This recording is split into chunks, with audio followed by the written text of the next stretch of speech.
All right, T45, first derivative test, a way to find local extrema. That just means local maxes and mins. How can you use the first derivative to find that? So here's what I want you to do. I want you to draw me 3 graphs that have local maxes and minimums and try to do different ones. And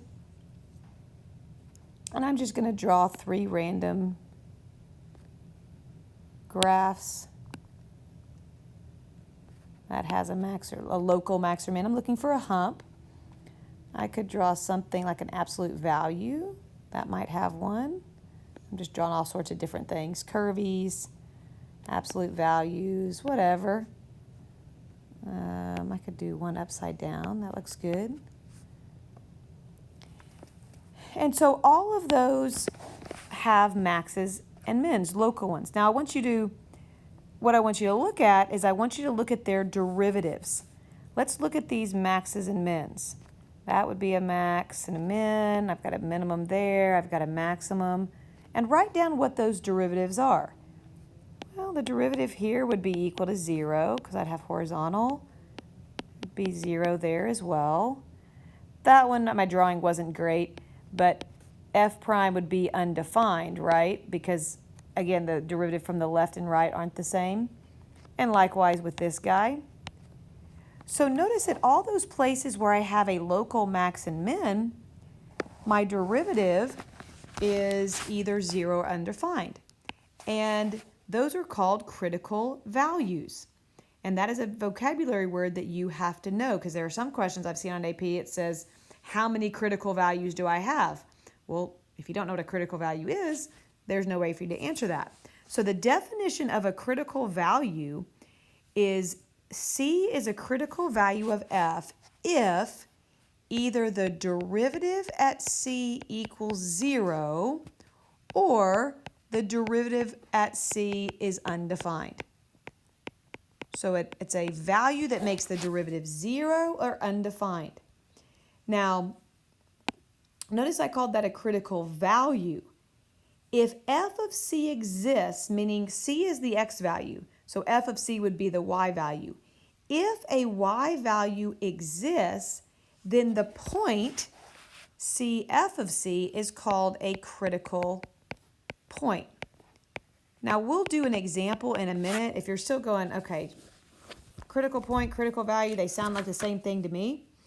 I will talk about that in just a second. So don't get too worked up on that. We'll talk about the difference between those. And so what I want you to do and what I want you to realize is that local maxes and minimums, local ones, okay? In the next unit, we'll talk about absolute ones. Local maxes and minimums occur at critical points. Local maxes and mins occur at a critical point.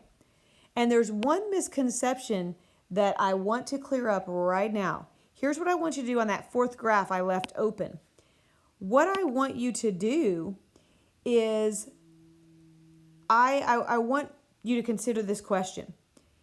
If the derivative equals 0, do you have to have a max or a min? I mean, it looks like I do here. So can you draw me a graph where the derivative is 0, but you don't have a maximum or minimum? And you can stop and think about it. And when you come back, I maybe hope you thought of a graph like this. If I think of x cubed, if I draw the tangent lines, here they're coming, right here at 0, the derivative at 0 is 0. But is there a maximum or a minimum at 0? No. This is but no max or min. So one of the things that I want to clear up, do not say, oh, well, if you have the derivative being 0, then you definitely have a max or a min. That is not a true statement. Is it true sometimes? Yes. But it's not true all the time. So you cannot use that as a justification. Just because the derivative is 0 That doesn't guarantee a max or a min. But what does is, what is true is when you have the derivative changing. So let's talk about that. The first derivative test is simply this. If the first derivative changes from positive to negative,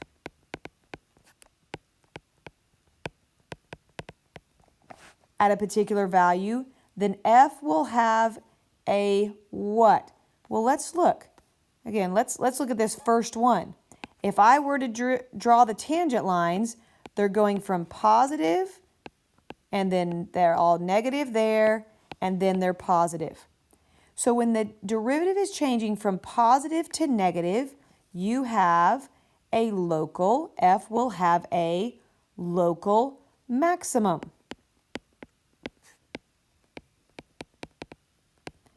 At x equals c. If the derivative is changing from negative to positive,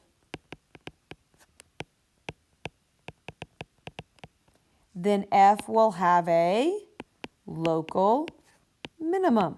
Now I'm saying the word minimum, I'm saying the word local. Please know that every time I say the word local, I can also say the word relative. Those two words are interchangeable. So local, relative, I'll probably say both of them. So know that they mean the same thing. Now that's the first derivative test. The other thing you're going to be doing with the first derivative is also justifying whether the function is increasing or decreasing. So did you notice when all my derivatives were positive, look at what the function is doing. The function is increasing. When my derivatives are negative, the function is decreasing. So I'm writing these out because these will be your justifications. If f prime is positive, and some people like words, some people like math, then f is increasing. If f prime, I'll just do this one with just math, less writing. If f prime is negative, then f will be decreasing. Because anytime this is on an AP test, you have to, it says justify, and that's where these words come into play. What we've just written down are the justifications that you will need to write down. So let's do some problems and use this stuff. So it says find all relative extrema, relative, local, and increasing, decreasing intervals. So the first thing you have to find is you have to find the critical numbers or critical values. So I'm going to find f prime. F prime would be 3x squared minus 3x. And notice I've got to find where f prime is equal to 0. So I'm going to just do a factoring step. And I would have that. Now, let me be very clear. You need to, on your paper, you have to show that you set that equal to 0. Okay? So you can either put that here and put x equals 0 or 1. Or if you, let's just say from the very beginning, right here, you're just that smart and that, not really smart, but intuitive, I guess, and you can just see things. Just because you have to factor it doesn't mean you're not smart. Okay, I like to write it down. But if you can see things, and if it's something you can tell in your head, it's very important on AP. If you do it in your head, that's okay. But you have to tell why it's a critical point. So you would need to write f prime equals 0 at x equals 0 and 1. That's okay, but you have to write this down. Now, is f prime ever undefined? No.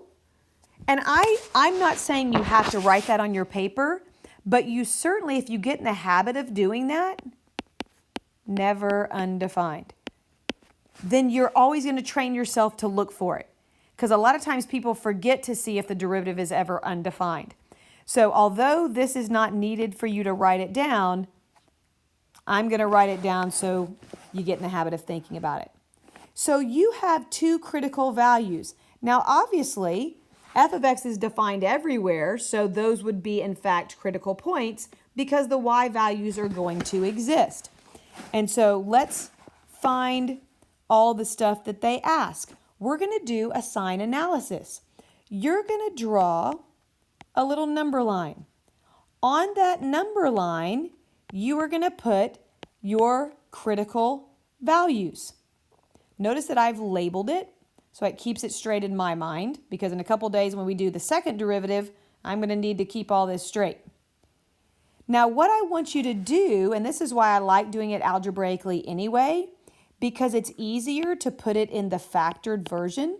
So I'm going to go ahead and write what that factored version was. Remember, we had this. We are going to see if the derivative is positive or negative at all these intervals. And so I'm going to plug in a number in each of these intervals, like -1, 1/2, and 2. I'm going to plug that into where? Well, that's why I labeled the sign analysis. It's f prime. So I'm going to plug it into f prime.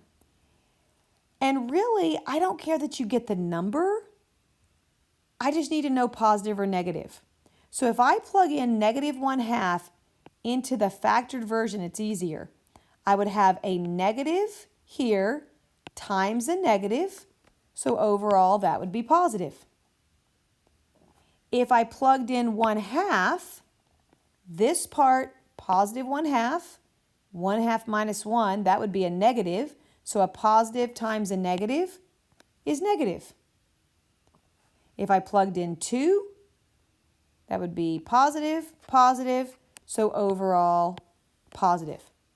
Okay? So my sign analysis is plus minus plus, which means what? Which means, oh gosh, I've got the answer staring at me. F is going to increase because if the derivative, if f prime is positive, f is going to increase, it's going to decrease, and then it's going to increase. So I don't care which one you list first, extrema, increasing, decreasing, doesn't matter to me. So f is increasing from -infinity to 0 and 1 to infinity. And I'm going to go ahead on this first one. I'm not going to write all the justifications since f prime is positive. Because AP does not grade your sign analysis, you have to write it down in words. But look how short that is. You don't have to write me a book. Just write very small justifications, very short ones. F is decreasing where? F is decreasing from 0 to 1. How'd you know that? Why? Since f prime is less than 0. Now what about the extrema? Where are you going to have a relative max? And you have to just see how they're asking the question of, you don't want to do too much work. I'm going to actually write the justification first because I don't care which way you do it. F has a relative max when f prime changes positive to negative. So some people like to write the justification first. Therefore, f has relative max at x equals what? Well, where is the derivative changing from positive to negative? Here, I'm positive, then I go to negative. So at x equals 0. Now, if the question is just asking you to justify the relative max, you have to read carefully. If they want the point, how do I get the y value of the point? Because eventually we're going to be graphing these. So you need to actually get what point it is. Well, where do I find the y value? Remember, I'm talking about points on F. So if I plug in 0 for x, I get 0 out. So the point, okay, the critical point is 0, 0. Now what about relative min? F has a relative min when F prime changes negative to positive. So that is therefore at x equals 1. And there again, if I'm wanting to know the point, 1 is my x, what's my y?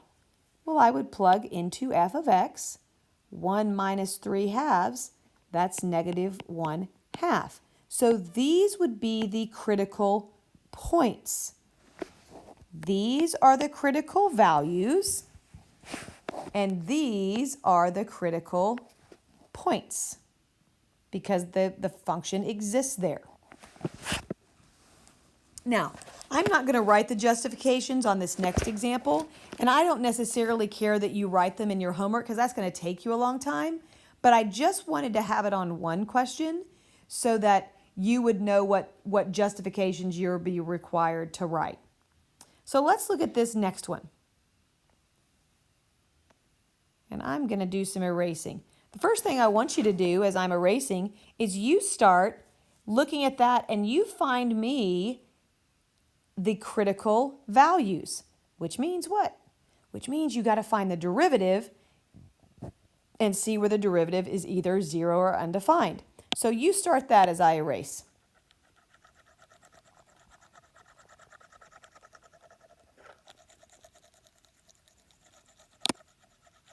All right, got myself some more room here.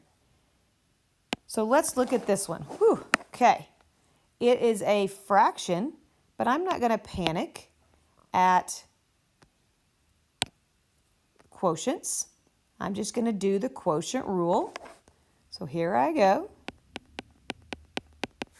Ho d high minus high d ho over ho ho.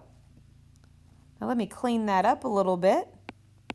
F prime of x, I would have, what is that, 2x cubed minus 8x, and this would be minus 2x cubed. So if I simplified, here's my derivative. This is my derivative right here. Now this is one where I can do in my head because I know that in order for a fraction to be 0, the top would have to be 0. I can look at that top and say f prime is going to equal 0 at x equals 0. So I have one critical value at 0. Is there ever a place where f prime is undefined? Where would that derivative, well, if you have a fraction, man, if the bottom is 0, then the derivative is going to be undefined. And I can look at that and say, oh, yeah, I've got two places as well. Plus and minus 2.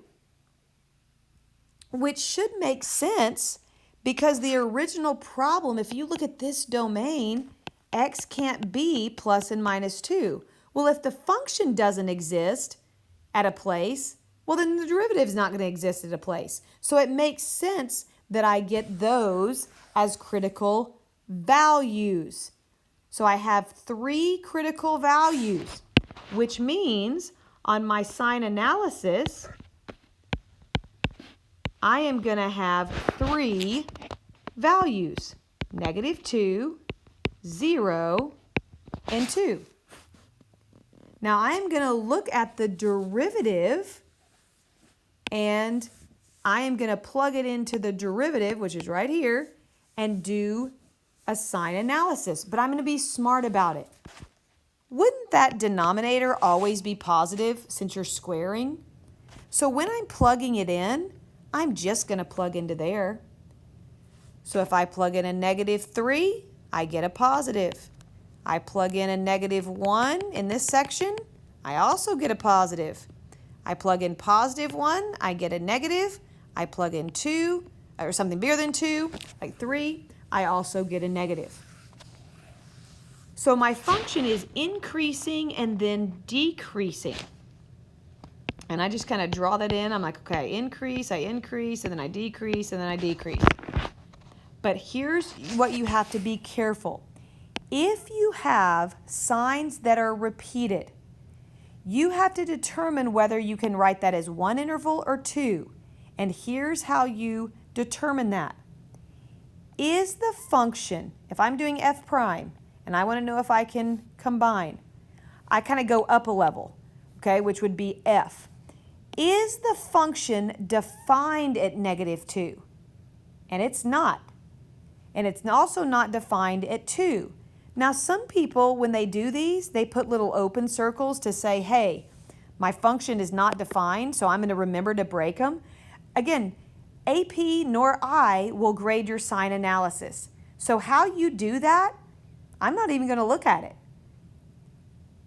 You have to be able to write down the answer. So that notation, you can use that if you want. If a function is undefined, I usually do, if I think about it, put open circles so I remember.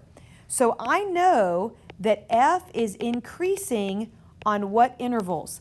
I have to break it at -2. I'm going to say -infinity to -2 and -2 to 0. F is decreasing for the same reason.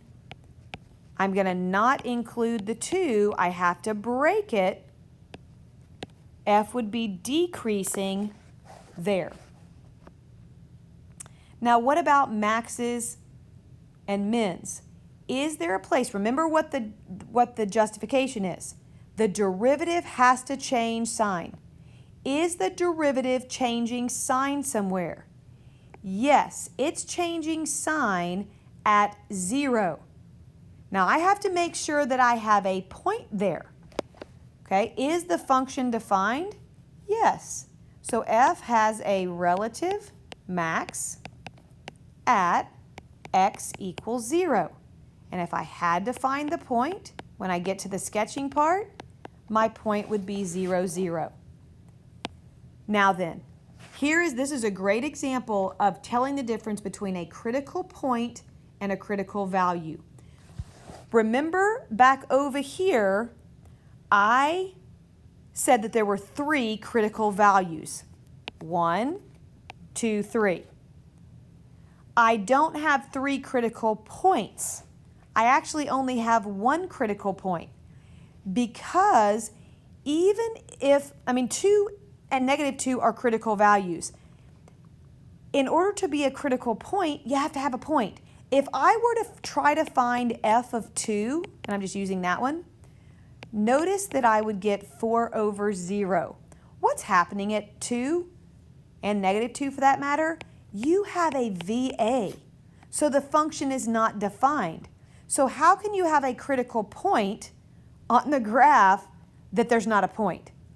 So that is the difference between a critical value and a critical point. Okay, the function has to exist in order for it to be a critical point. And you might want to put in your notes again, you have to break it where f isn't defined. Right here, if you wrote -infinity to 0, they would take off for that. They wouldn't give you credit for that. So you have to break it at a place where f is undefined. Okay. Last one. So this one, luckily it's not asking me to do the whole thing. It's just like, how many critical points does f of x have? And how many extrema does it have? Does it have 2 maxes and mins? 1? What? So okay, critical points. I got to first start with critical values. So let's find the derivative. Remember, I could write f of x, that's really x to the 1/3. So what is f prime? F prime is 1/3 x to the -2/3. And it sure helps me to write that without the negative exponent because it's just easier for me to tell my answers. Is f prime ever 0? Nope. Because a fraction has to be 0 on top to be 0. There's no way to magically turn that 1 into 0. So f prime is never 0. So you think, hey, no critical values. Well, be careful. Is f prime ever undefined? F prime is undefined. Well, I have a fraction. And so that fraction, f, is going to be undefined at x equals what? What would make that denominator 0? That would be 0. So can I say right now, oh, I have one critical point because I got one value, x equals 0. Well, you have to check first. Does f of 0 exist? Well, yeah, I can take the cube root of 0 plus 1. That would be 1. So you do, in fact, have one critical point. And the critical point would be 0, 1. You do have one critical point. Now, it asks you for extrema. Well, I can't automatically say that there's going to be an extreme. I would have to see if the derivative is changing sign. So I'm going to look at my sign analysis. I'm going to put my critical value on my picture, on my number line, and I'm going to see in those intervals if I have positive or negative. But I can make that fast. Oh my goodness. If I have something to the 2/3, remember you're going to take the root, but then you're going to square. So if I square something, these are both going to be positive. So, do I have any extrema? No. I have one critical point, but no extrema. Why? Because my derivative didn't change sign. My derivative has to change sign to have extrema. And I know this question didn't ask, but just to reiterate the point, if I were asking you where f was increasing, in this case, you have repeated signs. The function is defined, so you could say that f is decreasing from -infinity to infinity. You can combine those, and again, they want you to combine those, and so make sure that you understand when you can combine those intervals. And so that's what you'll be doing on the homework. Again, you do not have to justify all of them. Just defend for me where you have the local maxes and mins. If you want to practice getting the points, that's fine. Okay, because eventually we are going to sketch these things, so you have to get those points. But you do not have to write justifications every time, because that would do a lot. Okay, you even have a trig one in there. Ooh, that one's going to be tricky, but you can do it. All right, good luck. Peace out.